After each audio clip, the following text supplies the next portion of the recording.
que hemos estado teniendo la visita de nuestros hermanos de Buenos Aires y de nuestros pastores de Buenos Aires, ¿no?, que son nuestra cobertura. Sin lugar a dudas, Dios puso en el corazón del pastor Martín estar en esta ciudad, estar en este lugar.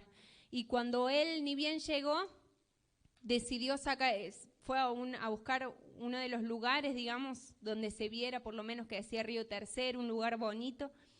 En esta época era un poco raro porque estaba todo seco, entonces a donde lo llevábamos todas las fotos seco, el pasto, no había nada. Nosotros le decíamos, no, en verano es más lindo, todo verde, el río se luce más. Pero cuando él posteó esa foto en Facebook, puso, estamos plantando bandera en la ciudad de Río Tercero.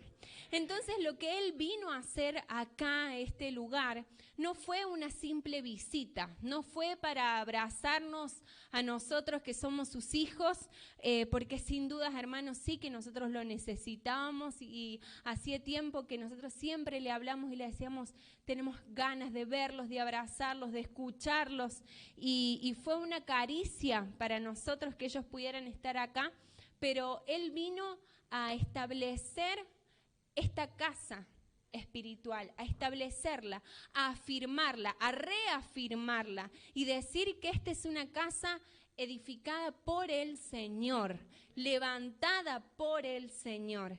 Y en una de sus reuniones dijo que él veía como que esta iglesia era parte de la novia que se iba a ir con él.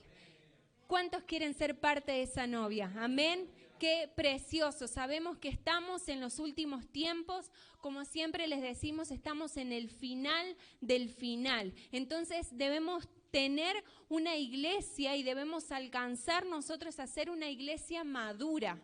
El que se casa no se quiere casar con una adolescente rebelde que no hace caso, que es inmadura, que tiene pensamientos todavía de niña, sino el que se casa elige a una mujer hecha y derecha, con principios, con valores, firme en sus convicciones, y esa es la iglesia que quiere nuestro Señor, y esa es la iglesia que tenemos que ser nosotros. Por eso nos parecía raro que después de esa visita, de ese empujón tan hermoso, haya menguado el congregarse, ¿no?, el venir a la casa del Señor. Sé que muchos por cuestiones de salud, otros tendrán otros motivos, pero necesitamos ir más allá de lo que a cada uno de nosotros nos pasa.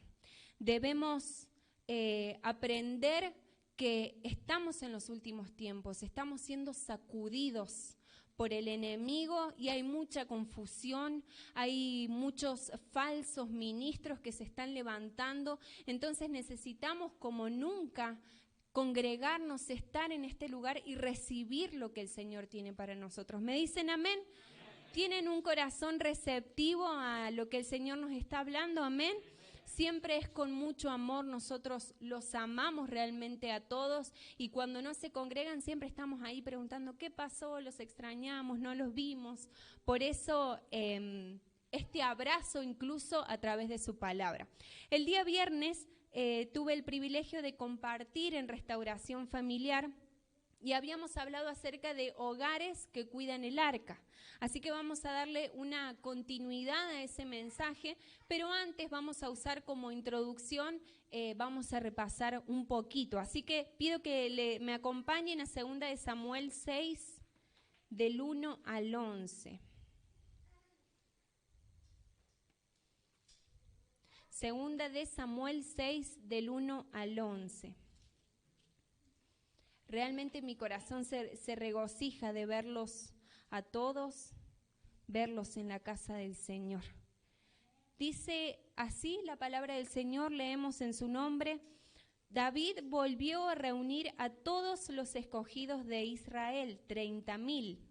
Y se levantó David y partió de Baala de Judá con todo el pueblo que tenía consigo, para hacer pasar de allí el arca de Dios, sobre la cual era invocado el nombre de Jehová de los ejércitos, que mora entre los querubines. Pusieron el arca de Dios sobre un carro nuevo y la llevaron de la casa de Abinadab, que estaba en el collado, y Usa y Ahío, hijos de Abinadab, guiaban el carro nuevo. Y cuando lo llevaban a la casa de Abinadab, que estaba en el collado con el arca de Dios, Ahío iba delante del arca.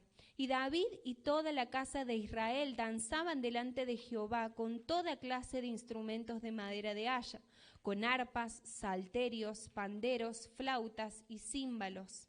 Cuando llegaron a la era de Nacón, Usa extendió su mano al arca de Dios y la sostuvo, porque los bueyes tropezaban. Y el furor de Jehová se encendió contra Usa, y lo hirió allí Dios por aquella temeridad, y cayó allí muerto junto al arca de Dios. Y se entristeció David por haber herido Jehová a Usa, y fue llamado aquel lugar Pérez Usa hasta hoy. Y temiendo David a Jehová aquel día, dijo: ¿Cómo ha de venir a mí el arca de Jehová? De modo que David no quiso traer para sí el arca de Jehová a la ciudad de David, y la hizo llevar David a la casa de Obed-edom geteo. Y estuvo el arca de Jehová en casa de Obed-edom geteo 3 meses, y bendijo Jehová a Obed-edom y a toda su casa. El arca, que representa la presencia del Señor, estuvo en manos de los filisteos y luego fue llevada a la casa de Abinadab, donde estuvo durante 20 años en ese lugar.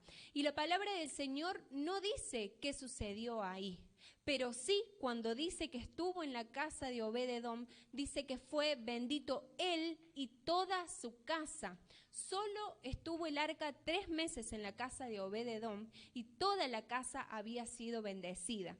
Y como hablábamos el día viernes, esto puede representar muchas veces nuestra condición como hijos de Dios, que no es en sí el arca, no es en sí el elemento, el objeto o el mueble, sino lo que uno hace con la presencia de Dios, cómo uno cuida, cómo uno atesora, cómo uno guarda el arca, la presencia de Dios, lo que Él nos imparte, lo que Él nos da.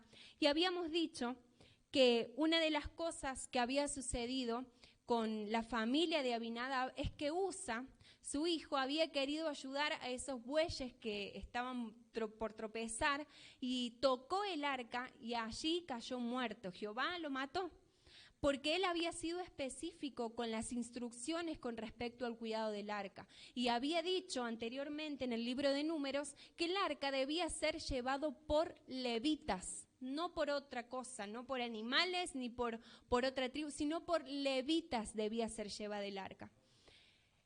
Entonces eso me hacía pensar a mí que a veces nosotros queremos dejar nuestras situaciones en manos de otras personas.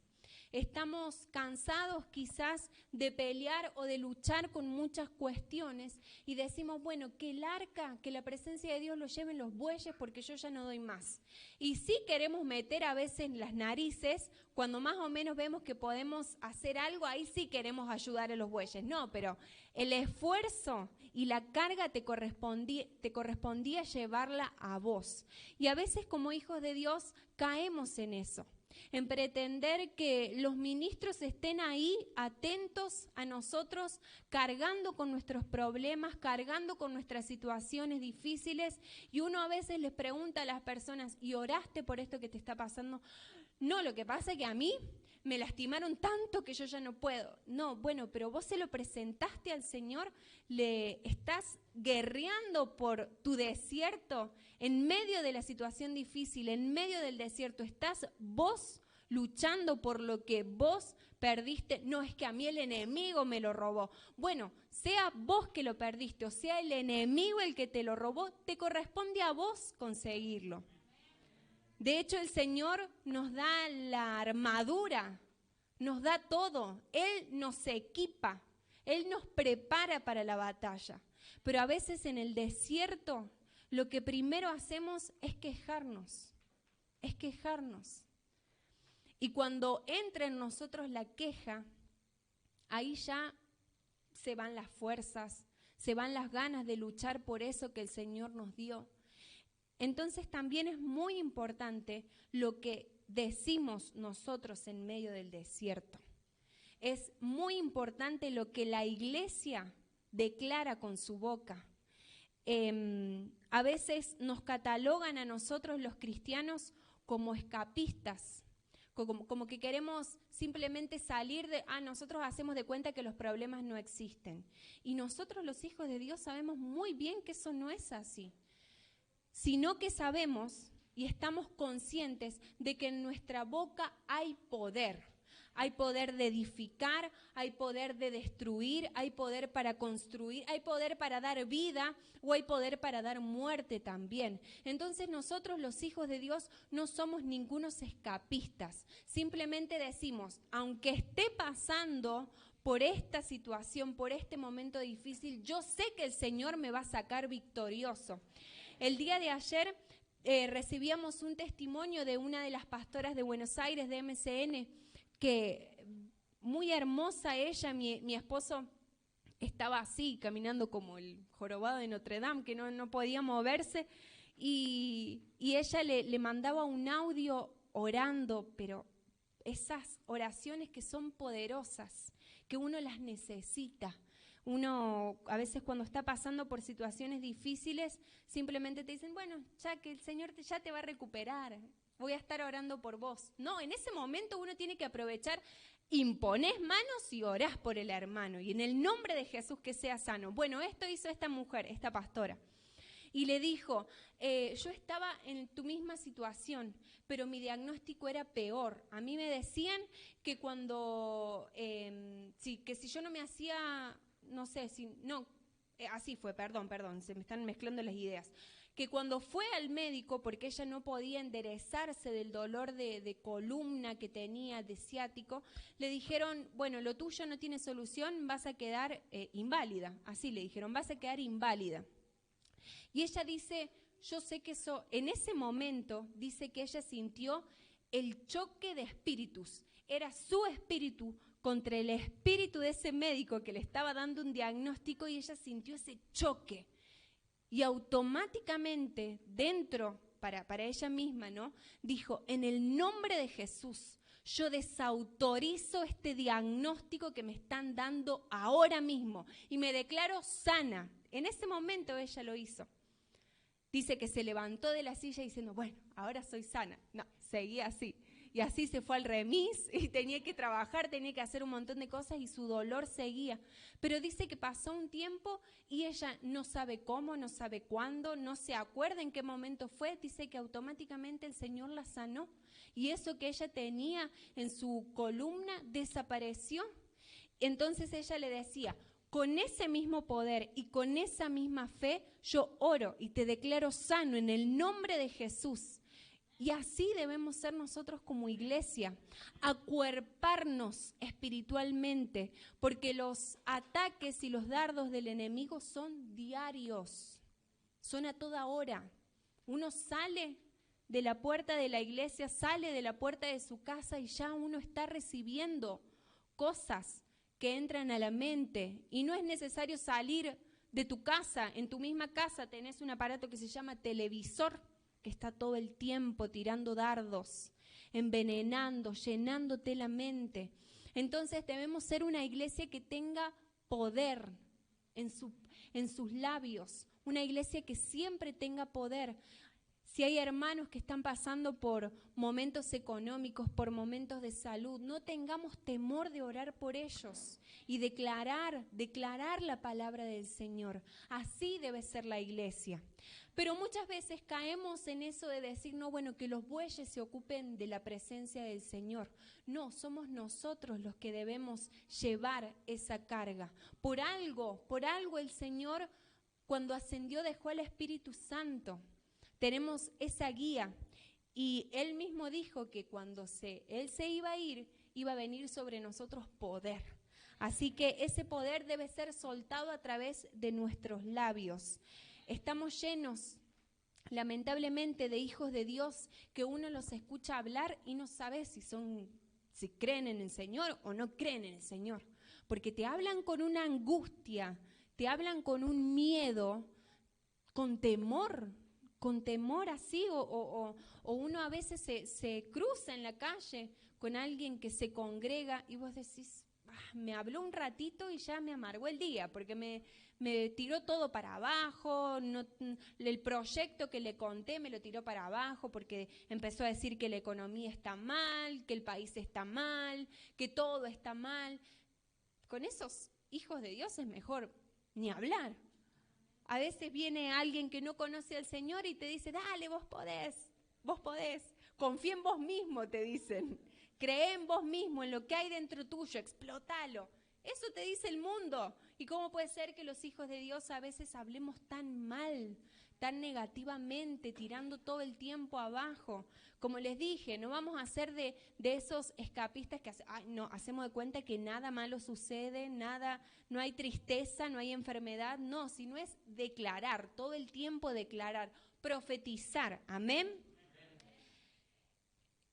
Y aparte de eso, lo que representa la familia de Abinadab es justamente el conformismo, que es lo que llevó a Usa a que los bueyes llevaran el arca.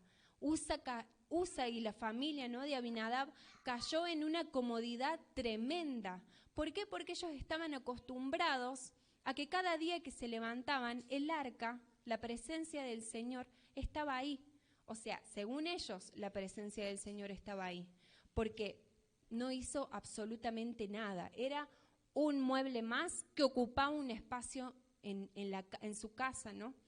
Entonces, a veces como hijos de Dios hemos caído en el conformismo.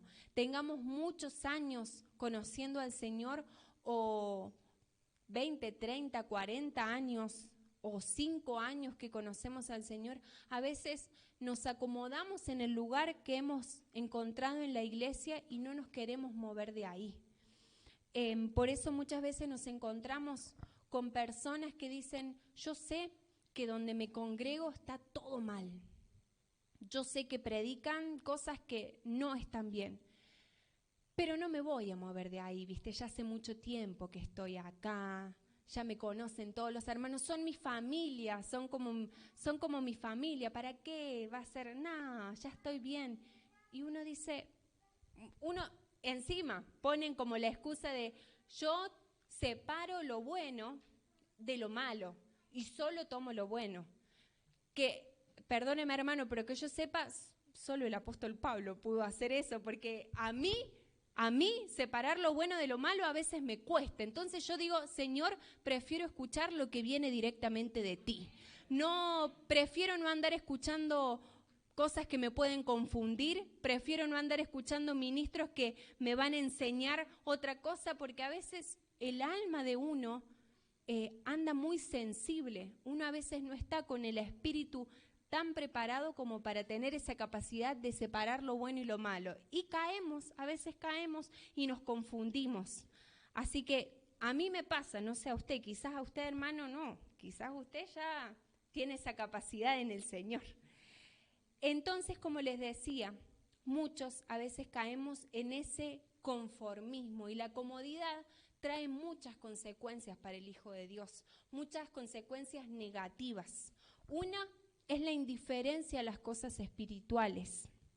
No tenemos los sentidos espirituales bien despiertos, bien atentos, como pasaba al principio.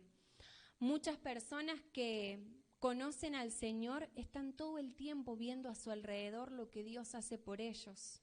Y todo el tiempo son agradecidos, son detallistas y se dan cuenta, Dios hizo esto por mí, estoy tan agradecida, Dios me regaló esto, estoy tan agradecida, así que no veo las horas de ir a la iglesia, de congregarme, se la pasan en la casa del Señor porque tienen así los sentidos espirituales tan despiertos que saben que necesitan al Señor. Pero aquellos que caen en la comodidad de saber que hace 20 años, por ejemplo, esté el arca en su casa, les da igual si un día se congregan o no. Como les decía el día viernes, o no me acuerdo si lo había hablado con un hermano de acá, que les decía, pasamos tantas horas fuera haciendo otras cosas en nuestros trabajos, o estudiando, o con familiares, o con amigos, tantas horas. Imagínense si uno tiene que hacer un cálculo, que yo no podría porque no soy buena en matemática, pero si uno tuviera que hacer un cálculo en la semana, cuántas horas uno pasa haciendo otras cosas y cuántas horas realmente nosotros le dedicamos al Señor. Básicamente como base, ¿no? Para congregarnos tenemos 3 días. De esos 3 días son 2 horas nada más. Así que solo eso, sin contar que uno en su casa también debe escudriñar, debe tener su altar familiar, debe orar, debe leer la palabra. 6 horas para congregarnos y para estar con los hermanos, nada más, nada más. Y a veces elegimos no venir, a veces elegimos estar en otros lados. Entonces el que cae en ese conformismo de saber que cree en el Señor y sabe que yo ya soy salvo, y no lo decimos, porque la verdad es que no lo decimos, pero en nuestro interior a veces sí sabemos, yo ya soy salvo, ¿qué le va a hacer un día que nos falte? Pero lo que se imparte desde este lado, ¿no? Cuando uno está en el altar, uno primero recibe del Señor y el Señor le da lo que el pueblo necesita. Y yo sé que hay lugares a donde se da lo que el pueblo quiere, pero en este lugar, y por gloria del Señor y teniendo temor de Él, en este lugar se da lo que el pueblo necesita, no lo que quiere. Entonces, bajo esa autoridad, el ministro que se para a impartir la palabra lo hace. Entonces a veces uno se da ese lujo de decir, no, bueno, hoy no tengo ganas de estar en la casa del Señor. Imagínense si mi esposo, siendo el pastor de la congregación, porque estaba doblado, que no se podía mover, pobrecito, dijera, no, hoy no tengo ganas de ir porque me duele mucho, no sé, el ciático en ese caso, ¿no? O simplemente está muy cansado. El pueblo que recibe no se alimenta. No tiene cómo enfrentar en la semana, no tiene palabra para la semana porque no es alimentado. Bueno, y a veces las ovejas somos así, elegimos no estar en la casa del Señor. El que cae en ese conformismo le da lo mismo alabar o no, adorar al Señor o no, le da lo mismo. Entonces muchas veces se mueve de acuerdo a lo que siente.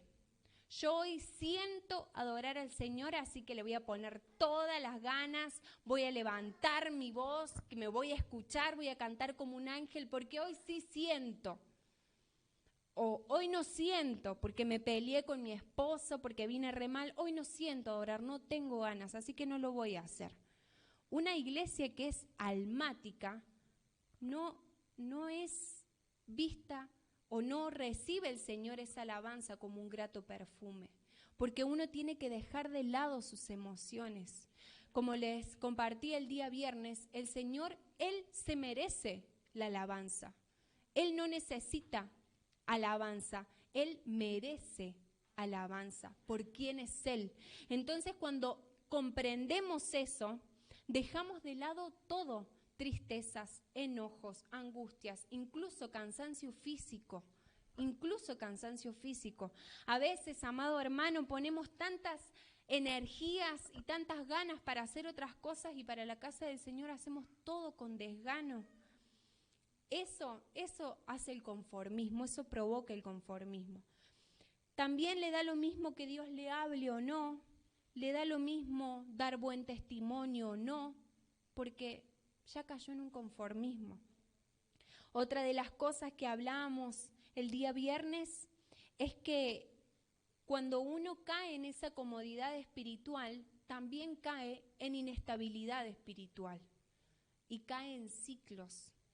Entonces, a veces uno dice, bueno, quisiera contar con tal hermano para que hiciera esto. O me encantaría que este hermano pudiera siempre orar por las ofrendas o que pudiera ministrar, pero cuando lo vamos a llamar o cuando vamos a hablar con él, no, es que ahora la está pasando mal, ahora está triste, ahora está pasando por un momento bajón, dijo que lo esperemos. Pero después al mes, pastor, ya estoy listo. Y vuelve a pasar otro tiempo y ya, pobre el hermano, de nuevo cayó en la misma. Y a veces nos volvemos así, con esa inestabilidad espiritual que no podemos dejarla a un lado, no podemos cortar con eso. Debemos ser personas íntegras en espíritu, que siempre nuestro espíritu esté vivificado, ser soldados con los que siempre uno pueda contar. Al soldado cuando iba a la guerra no le preguntan, soldado, ¿tiene miedo hoy o no tiene miedo? ¿Hoy se siente fuerte o no se siente fuerte? No, sabían que con ese soldado se tenía que contar siempre. Él debía estar listo para la batalla siempre. Y así debemos ser nosotros también, hermanos. Con todo el amor del Señor les digo, debemos cortar con esos ciclos de inestabilidad espiritual. Debemos ser personas seguras de una vez por todas. Personas que saben que cuando vienen a la casa del Señor, vienen a ofrecer culto. Vienen a ofrecer. No solo vienen a recibir, sino que desde que se levantan de su casa, en su cama, no dicen, bueno, a ver, ¿qué iré a escuchar hoy? ¿Qué palabra iré a escuchar hoy? No, sino que haya personas que se despierten y digan, Señor, estoy ansiosa porque no sabes lo que tengo para ofrecerte hoy. Hoy te voy a ofrecer mi mejor alabanza, hoy te voy a ofrecer mi mejor adoración. Así debe ser la iglesia del Señor, amén. También la comodidad produce pérdida de alegría.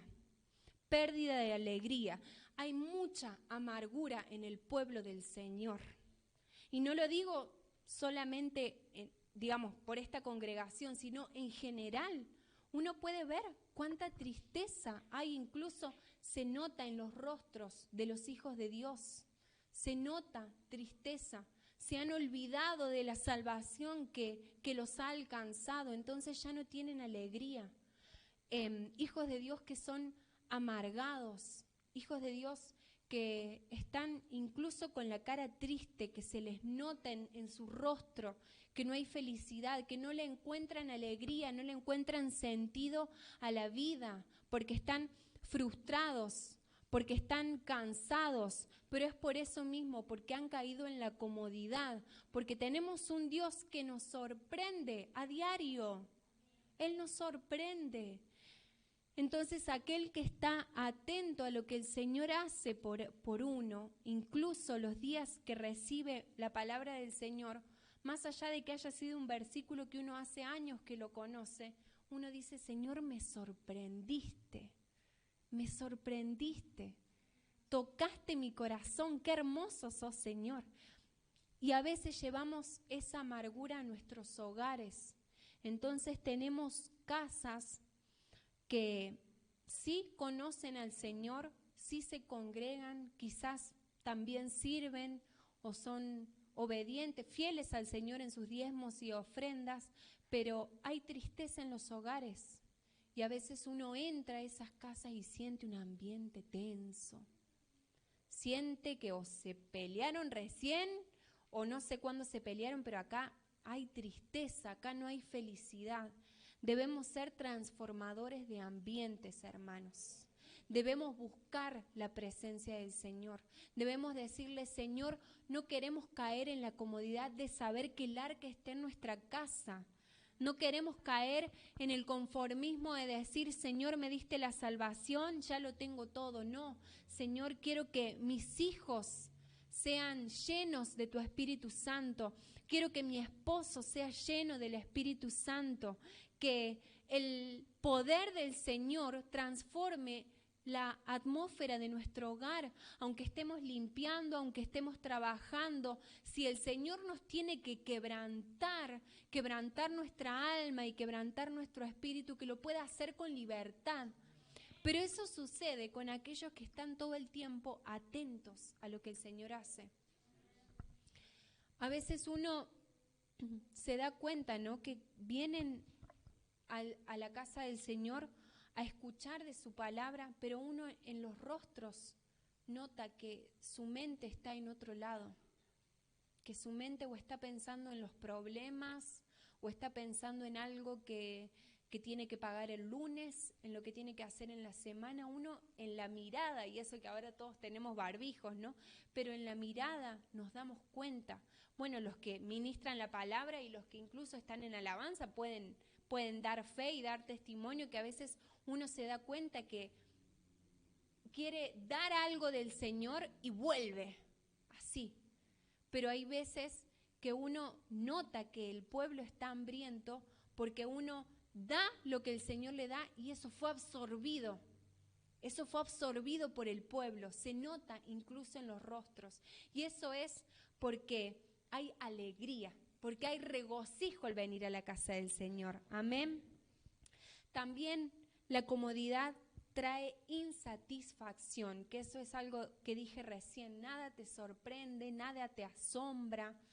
Ya sabes que todo es igual, ya sabes que tu esposo o tu esposa siempre hace lo mismo, ya sabes que te va a regalar, ya sabes que te va a cocinar, entonces nada te da alegría, nada cambia tu día, nada, porque no tenés satisfacción por nada, incluso no hay metas, no hay propósitos. Y esto es algo que el Señor habló a mi vida primeramente, a mí el Señor me lo dio. Porque hacía un tiempo, ¿no? Que yo no tenía metas, alguien me preguntaba, bueno, ¿y qué? Contame, seguramente tenés tantas cosas que querés hacer, que planificaste, que tenés en el Señor. Y si alguien me preguntaba eso, con honestidad, hermano, yo le decía, no, la verdad no, sobrevivo, estoy casada, quizás tengo un hijo, pero el que no se propone metas a cumplir cae en una insatisfacción. Ya nada lo motiva, nada te motiva a levantarte, nada te motiva a tener ese día un encuentro especial con el Señor, porque caíste en la insatisfacción. También el que es cómodo, ¿no? El que es conformista es mediocre en todo lo que hace, es mediocre. Por esa misma insatisfacción es como que todo te lleva a todo, ¿no? Entonces tenés que servir al Señor, lo haces así nomás. Tenés que hacer algo para alguien, lo haces así nomás, porque caes en la mediocridad. Bueno, así está bien. Con esto que di de mí, ya está, lo di todo. Pero el que está hambriento por el Señor, el que ama al Señor, lo quiere dar todo el tiempo. Y no le importa ocupar muchas horas de su mente pensando en el reino. No le importa ocupar mucho de su tiempo incluso pensando en el reino. No le importa desvelarse porque es para el Señor y quiere hacer todo de la mejor manera. Amén. Y como les dije, debemos ser hogares que cuidan el arca del pacto, que cuidan la presencia del Señor. Pero en el tabernáculo, para poder pasar al lugar santísimo, que es donde estaba el arca del pacto, antes el sacerdote debía pasar por el altar del holocausto, que era donde ofrecía y entregaba el animal, y si el Señor lo consumía en ese momento era porque el Señor se había agradado de lo que el sacerdote había entregado, ¿no? Entonces, ahora quiero que nos enfoquemos en eso, continuando, ¿no?, con el mensaje. Y si nos ponemos a pensar, el altar del holocausto era preparado ¿por quién? Por un hombre, por el sacerdote, ¿no? Él lo tenía que preparar. El animal era llevado por el hombre, pero el que se ocupaba de que descendiera el fuego y que consumiera lo que estaba ahí en el altar era el Señor. Y eso nos habla muchísimo en nuestras vidas. Eso ahí nos rompe un poquito las estructuras de decir, bueno, Señor, hoy, por ejemplo, hoy no tengo ganas de adorarte, Señor, así que bueno, recibí esto que te estoy dando. No, el Señor no va a descender su fuego, no va a caer el Espíritu Santo, no va a venir su gloria, su nube de gloria, porque depende lo que traemos nosotros y cómo lo traemos, depende de nosotros. hacer que la presencia del Señor esté en este lugar, que se rompan las cadenas que oprimen, que se rompan esos ambientes a veces tensos y pesados, nos corresponde a cada uno de nosotros. Y el Señor, sin duda, cuando vea ese altar, si a Él le agrada y ve que realmente lo hacemos de corazón, Él va a descender fuego, va a traer fuego a este lugar. Pero depende de nosotros. Todo era preparado por el hombre. Y el animal incluso debía ser llevado por el sumo sacerdote. El animal debía estar muerto. Y el Señor, cuando me habló con respecto a esto, yo dije, Señor, todo lo que nos estás diciendo con esto, el animal ya tenía que estar muerto. Eso nos habla de que así debemos hacer nosotros, morir a nosotros mismos, morir a nuestra alma, dejar de lado todo lo que nos afecta, dejar de lado nuestras emociones, si estamos cargados, si estamos tristes o estamos enojados, dejarlas de lado. Debemos morir todo el tiempo. Muchas veces el ser humano tiende a victimizarse porque a veces nos gusta el dolor. Y eso es tremendo. A veces, de verdad, muchos se pueden sentir cómodos en el dolor. Y el Señor nos dice, yo no voy a traer fuego, no voy a traer vida sobre tu vida si no morís. Si no morís, debes morir a vos mismo. Y a veces somos de esos expertos en el altar. Pensamos que ya sabemos cómo se hace el altar, ya sabemos protocolarmente cómo adorar al Señor, ya sabemos qué palabras hay que usar, pero si al Señor no le agradó, no le agradó. De hecho, amados hermanos, los profetas de Baal, ellos hacían altar a sus dioses. Ellos eran expertos en hacer altar. Y miren qué tremendo, porque ellos le pedían a sus dioses que descendiera fuego, pero nada. Y tuvo que venir Elías y decir, no, es que este altar es cualquier cosa. Y ellos seguramente, mirá nuestro altar, mirá el altar que hacemos a nuestros dioses, las mejores cosas, los mejores animales ponemos nosotros. Pero estaban adorando a Baal. Y tuvo que venir Elías y decir, no, es que este altar está mal hecho. Este altar no se hace así. Y él les enseñó cómo hacer un altar. Entonces, muchas veces sabemos protocolarmente cómo estar en una iglesia, ¿no? No sabemos todo. Incluso no sabemos de memoria las lenguas. Algunos, no sé si sabrán, muchos que hace tiempo, ¿no?, que están en el Señor, a veces hasta ya saben qué lenguas usar. Y uno dice, o saben cómo ministrar, saben que cuando cantan ya todo el pueblo está adorando al Señor, porque protocolarmente lo saben todo, saben cómo preparar el altar, pero muchas veces el Señor no está en ese lugar y no se agrada de eso. Tienen los mejores escenarios, con las construcciones más caras, más vistosas. Uno los ve en la tele, en YouTube, y uno dice, wow, y uno se sorprende.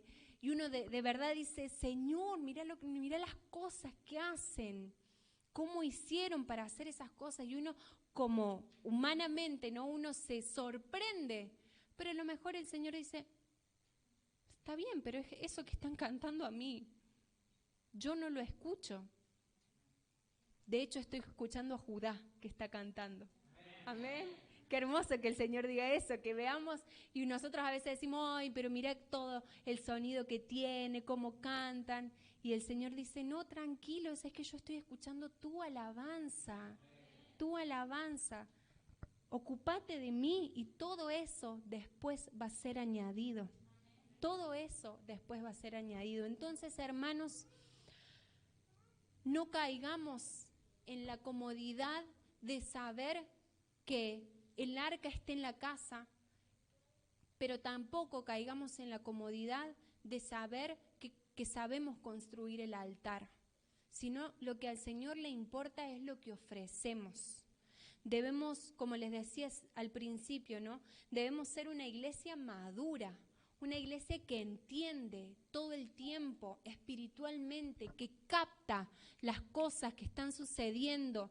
Debemos salir de la comodidad de decir, no, bueno, yo solo leo la Biblia. No, debemos ser personas cultas, personas que lean, que edifiquen a otros. Y aunque te digan, no, pero si vos antes hablabas re mal, te expresabas re mal, mire, ¿qué te haces ahora el que hablas bien? Bueno, el Señor me transformó. Y seamos personas que edifican a otras personas que edifican a la congregación, que están atentas espiritualmente, que pueden decir, pastor, mire, leí esta noticia, va a pasar esto, y el Señor me dijo esto, esto y esto. Tuve un sueño. No seamos solo ovejas que están sentadas para recibir, sino también para dar. Debemos salir de esa comodidad de pensar que solo el ministro nos va a dar, sino nosotros debemos buscar crecimiento. Solo nosotros nos debemos ocupar de que nuestro espíritu crezca. Dejemos de ser personas que pasan años y siguen de la misma manera. Busquemos de una vez por todas subir a un nuevo nivel, ser diferentes. Es tremendo porque el Señor tuvo que cambiar el sacerdocio porque los hijos de Elí eran un desastre. Y quizás conocían muy bien protocolarmente cómo se debía actuar en el templo. Quizás conocían muy bien cómo se debía hablar, cómo se debía uno dirigir al Señor. Pero luego, mientras su padre estaba trabajando, estaba ocupándose de las cosas del Señor, cometían pecados dentro del templo. Entonces el Señor los tuvo que sacar porque nada de eso a Él le estaba agradando. Y ellos eran ministros, ¿no? Que uno puede decir ahora eran ministros, que sabían cómo debían moverse en el altar y tenían esa cancha de poder ministrar. Pero el Señor tuvo que usar a un jovencito que dormía cerca de su presencia, que dormía cerca del altar, para que de una vez por todas entendieran que no se trataba de eso, no se trataba de cuántos años o de cuánto hace que vos caminás en el Señor, sino de lo que ofreces, de lo que hay en tu corazón, de que si de verdad morís a vos mismo. Amén, me dicen amén. Reciben esta palabra, amados hermanos del Señor. Por eso debemos ser una iglesia que ya sea diferente, que no sea como el montón. El Señor va a venir a buscar a una iglesia diferente, no que sea la misma. El que se va a casar con el novio, ¿no? Que se va a casar y que elige a una mujer, le elige porque tiene cualidades, porque tiene características que son diferentes a las demás. Si no, le daría lo mismo cualquiera. Si dice, todas son igual, me da lo mismo. No, el novio sabe que hay una chica que le gusta porque tiene una sonrisa especial, porque habla de manera especial, porque tiene sueños que le atraen, qué lindo, porque se viste de una manera que a él le gusta, porque es decorosa, porque es amable, no sé. Bueno, así es el Señor también con su iglesia. Él quiere una iglesia que sea diferente, que sea madura, que sea firme y que sea decisiva con lo que Él le dice, que cuando la iglesia del Señor escuche lo que el Señor da, se pare en esa palabra, se pare en la roca firme y así camine. Cuando el Señor venga por nosotros, que nos encuentre bien delante de Él. Que cuando el Señor venga por nosotros, qué hermoso sería que nos encuentre congregados. Señor, ese día tenía un cumpleaños de mi sobrinito. O Señor, ese día era mi cumpleaños. Señor, ese día era el aniversario con mi esposo. O Señor, ese día era el único día que yo tenía para descansar, pero decidí venir a tu casa y así me encontraste, adorándote. Y vine, y no vine de mala gana, no vine con mala predisposición, sino me encontraste danzando, me encontraste con alegría. Que así nos encuentre el Señor. Qué hermoso sería eso. Una iglesia que lo elige a Él entre tantas cosas. Una iglesia que lo prefiere a Él y no prefiere otra cosa. Hermanos, esto se los digo con todo el amor del mundo, con todo el amor del mundo. El Señor dio todo por tu vida y por mi vida, lo dio todo, todo. Y a veces nosotros somos tan mediocres para darle al Señor. A veces somos tan selectivos con las cosas que queremos darle al Señor, que uno dice, Señor, perdóname, porque no me comporto y no entrego mi vida por completo. Amén. Pongámonos de pie. Pongámonos de pie. Señor, ayúdanos, Padre Santo. Hay una canción que dice, hoy yo soy un altar donde puede morar hoy tu dulce presencia. Ven y toma todo de mí, que sea digno de ti. Agradarte yo quiero. Que no sea solo el altar que preparamos. Yo soy un altar. Señor, yo quiero ser un altar para ti. Que mi vida sea un grato perfume para ti. Que me veas a mí y digas, mi hijo, este es el altar. Él se entregó, Él ya vino delante de mi presencia muerto. Ya murió a sus pensamientos, ya murió a sus fortalezas, a sus estructuras mentales. Este es mi hijo, Él es el altar. Él es el altar, no lo que preparó, no lo que levantó, no lo que Él sabe, sino su vida es un altar. Amado hermano del Señor, pídale al Señor, ayúdame, Señor, a hacer un altar. Quiero morir, así como tú moriste en la cruz por mí, así como tú, Señor, no pensaste en otra cosa, sino que en obediencia te entregaste por mí. No pusiste excusas para dar tu vida, Señor. Y muchas veces yo, como tu hijo, he puesto excusas para servirte, he puesto excusas para adorarte, he puesto excusas para estar en tu casa, Señor. Perdóname de corazón, te pido, Señor, cámbiame, transfórmame, renueva todo mi ser. Quita de mí esos pensamientos que a veces impiden que te adore, que te alabe, Señor. A veces vengo tan cargado, tan cargada. A veces vengo con tantas preocupaciones, Señor, que dejo que mi alma me domine. Pero, Señor, yo ya no quiero ser así. Ya no quiero ser así. Quiero de una vez por todas poder dejar de lado eso que me hace mal, eso que me afecta, entregarlo delante de ti, Señor, y adorarte y exaltarte porque te lo mereces. Ayúdanos, Señor, a ser una iglesia madura, a una iglesia que deja de lado las emociones,